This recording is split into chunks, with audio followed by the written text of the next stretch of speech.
pero quiere que tiene un auge, ¿no? O sea, evoluciona tanto, llega un momento en que a lo mejor se transforma, pasan situaciones, y a eso se le llama movimiento cultural, y eso como... Ahorita sí, es eso.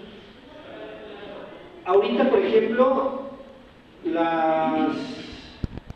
los diferentes que le llaman subculturas, por ejemplo, los reggaetoneros, los rockeros, no sé, los emos, son movimientos culturales, ¿sí?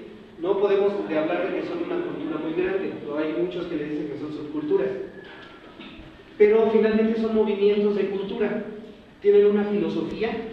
Bueno, los que se clavan bien a cualquier tipo de movimiento tienen una filosofía. Por ejemplo, los punk.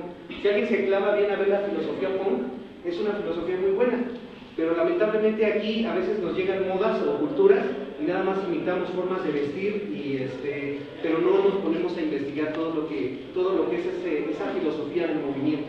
Entonces esos movimientos culturales se empiezan a desarrollar. Antiguamente fue un movimiento cultural de nosotros. Y lo empezaron a mover gente de conocimiento, gente grande que tenía un conocimiento muy profundo de las cosas. Y empieza a generar un movimiento entre las diferentes personas que existían en estas ciudades.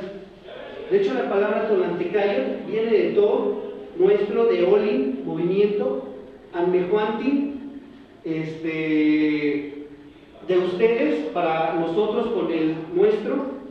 El teca es hombre y el yod es la esencia de. Entonces, si traducimos, Tolantecayo es como nuestro movimiento de nosotros para ustedes, porque le empiezan a generar un grupo de personas sabias y empiezan a generar ese movimiento.